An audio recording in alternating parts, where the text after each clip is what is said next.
This video is not about AI generated content, okay? We are past the AI content wave. We saw it, we had fun with it, now it's gone. People want to see real human content now, but that doesn't mean we can't still use AI. So this video is about how to use AI tools to make real valuable content faster and at scale.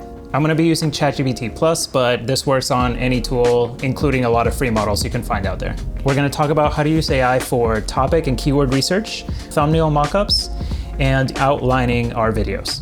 Okay, so one of the most important parts of content creation is topic selection, and particularly figuring out what are the topics that are relevant to your audience and what does your audience currently care about? Are there any trending topics? Are there any topics or keywords that people are searching online for right now? Topic and keyword research has been a part of content creation since the beginning, but now we can use AI tools to make that a little bit faster. So let's just go in and do it. Okay, so here we are in ChatGPT. We're gonna use a new chat. Let's use an example of a travel vlog channel. So let's say I have this travel channel. I'm trying to decide what's the next video that I'm gonna do. Where am I gonna travel to and what am I gonna cover there?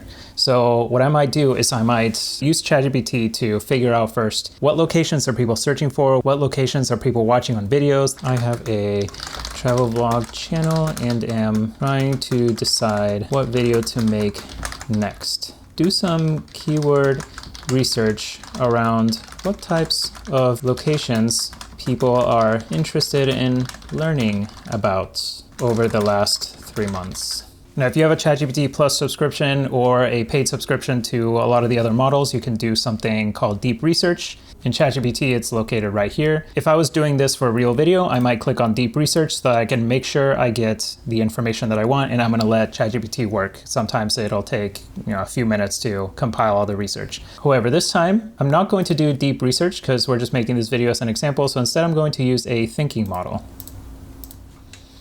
We're gonna let it do its thing and see what comes back.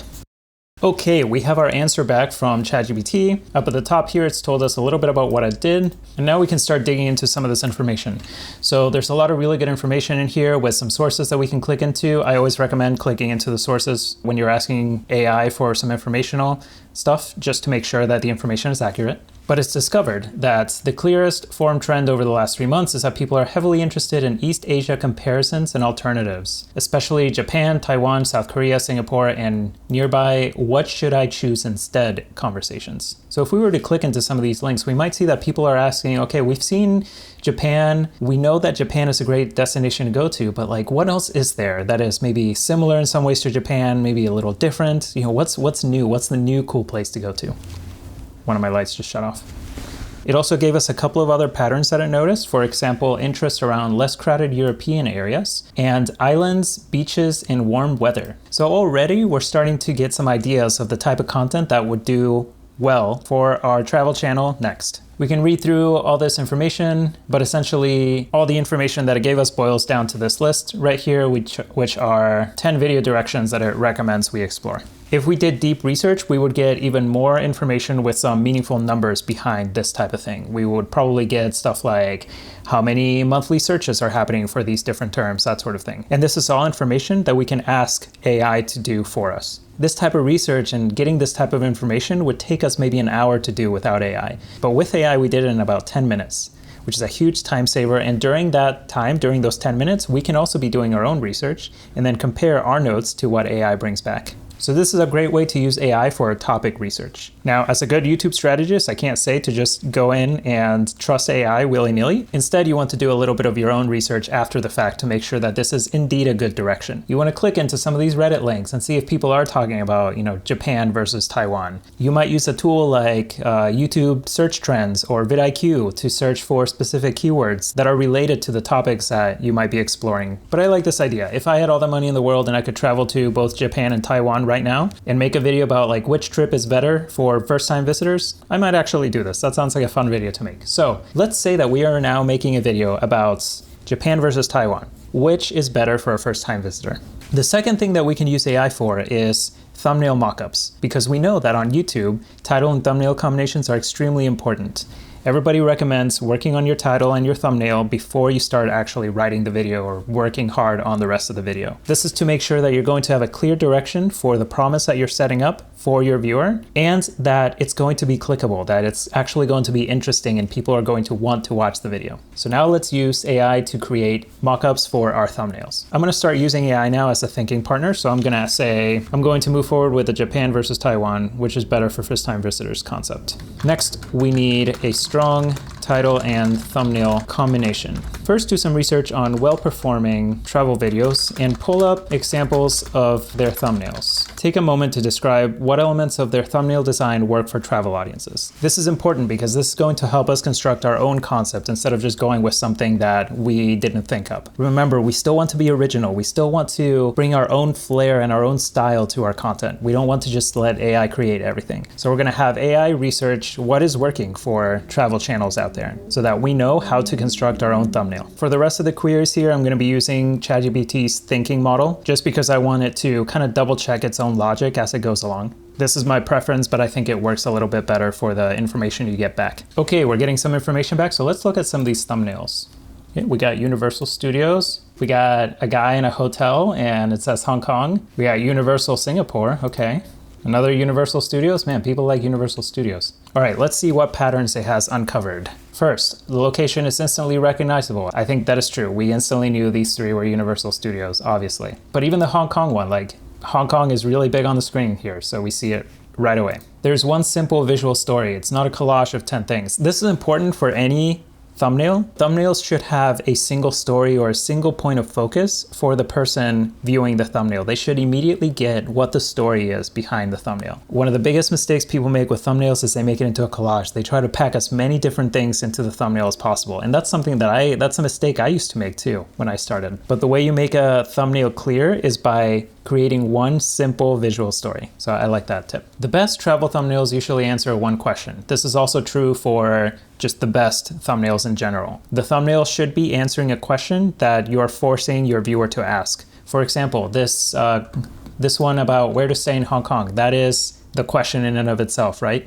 This thumbnail is clearly for a viewer who is looking to travel to Hong Kong and they're wondering, where do I stay when I go there? This thumbnail is a great thumbnail for that because it answers that question directly and immediately. And it gave us a couple of direction recommendations. Okay, so it says face plus Japan queue plus Taiwan queue. Okay, I like the idea of creating a thumbnail that has Japan on one half, Taiwan on the other, maybe an instantly recognizable landmark from each of the countries, maybe a versus, in between, and then maybe my face in there too. Now what I'm going to do is I'm going to have ChatGPT create a mockup because I'm not a thumbnail designer. I'm not a graphic designer, so I know that I'm not great at creating graphic designs that are pleasing to the eye. But AI has so much information on what good design is that it can start doing this for us. It's not going to create a perfect thumbnail, and we don't want to use an AI created thumbnail because it doesn't quite look human. It still looks a little fake. But we're going to use it to mock up the design so that we know where to place things when we go and make the thumbnail ourselves. So I'm going to describe the idea that I had based on the information it gave me. Okay, so my prompt for this one is, I want to make a thumbnail with a Japan landmark on one side, a Taiwan landmark on the other, and me in the middle with a questioning expression. Let's also include a versus text in the middle between the two locations. For the Japan landmark, let's use Torii Gates. For Taiwan, let's use Taipei 101. I'm attaching a photo of myself for reference. Please create a mock-up of the thumbnail. I say please. I don't know, sometimes I say please, sometimes I don't. It's not human, but it talks like a human, so. Okay, so now it's creating our mock-up, and this is going to hopefully be a version of the thumbnail that then we can take into Photoshop and recreate, make it our own. And even if you have a designer, this is a great workflow for somebody who already knows how to design things too, because it takes a lot of the concepting stage out of the way, right? Okay, we have our thumbnail mock-up, and actually I really like this. It's so cool because it immediately tells you Japan on one side, Taiwan on this side, instantly recognizable locations, and then me in the middle with a questioning expression. And we even got our verses in there. It's a simple thumbnail, but this thumbnail I think would do well on YouTube because it's clear what the promise is. Japan versus Taiwan. Which one should you go to? Which one should you visit? And then we can explain a little more with our title. Japan versus Taiwan. Which one for first-time travelers? Now, again, I would not use this thumbnail as it is. This is just a mock-up. It's also not quite formatted right. The aspect ratio is not correct. But there are parts of it that they look a little bit AI. For example, the verses, it uses this almost cartoonish 3D text, which is kind of an indicator of AI thumbnails nowadays on YouTube. Some other things about it are that my face isn't quite right. I don't know if you can tell, but I can definitely tell that that is not me on the thumbnail. So now what I'll do is I have this mock-up. When I go to shoot the video, I'll make sure, or maybe even before I shoot the video, I'll just set up my studio and I'll make sure to take a photo like this.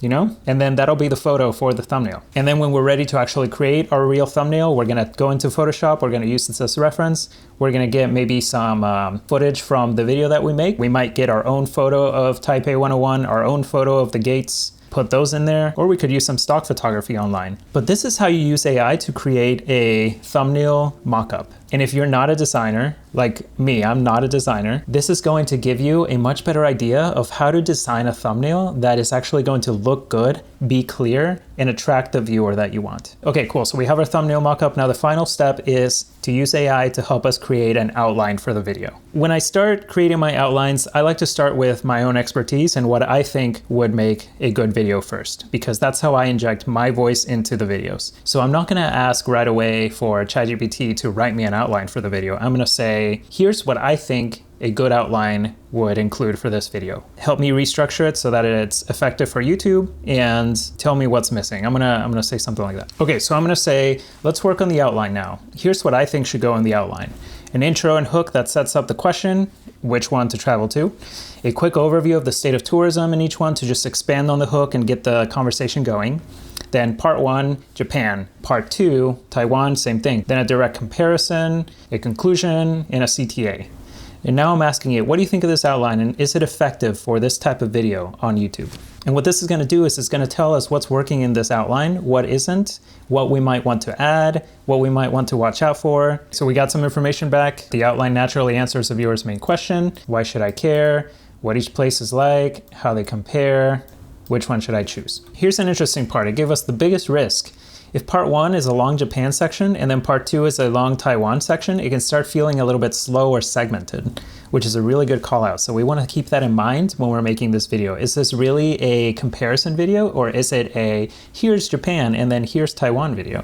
We want to make sure it's the former and not the latter because that was our original topic, right? And it's giving us a lot of other tips on how to make this outline a little bit more effective for our viewer. So now I might have some discussions and go back and forth on this outline, answering questions here or there, tweaking things a little bit. And then when I'm ready, I might say, I agree with this direction, create a thorough outline I can use while I'm planning and shooting the video.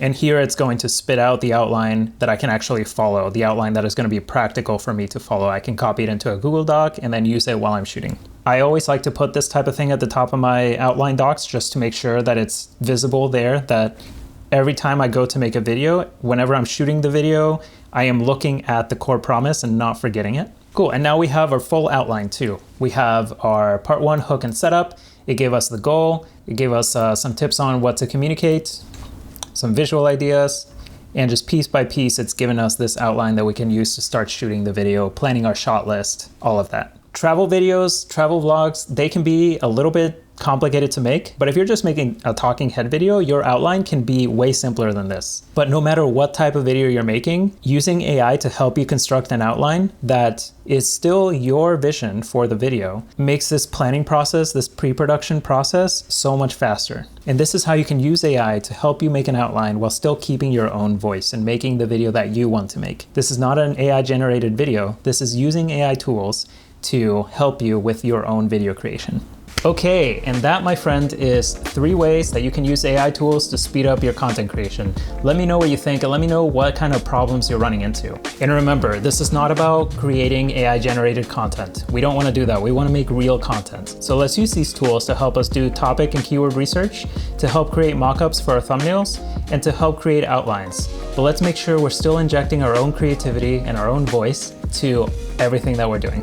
If you found this video helpful and you are now ready to start using these strategies in your first talking head video, watch this one here where I talk all about how to make a talking head video, what it is, and the things you gotta watch out for. My name is Matthias with Nerdgate Media, and I'll see you in this video.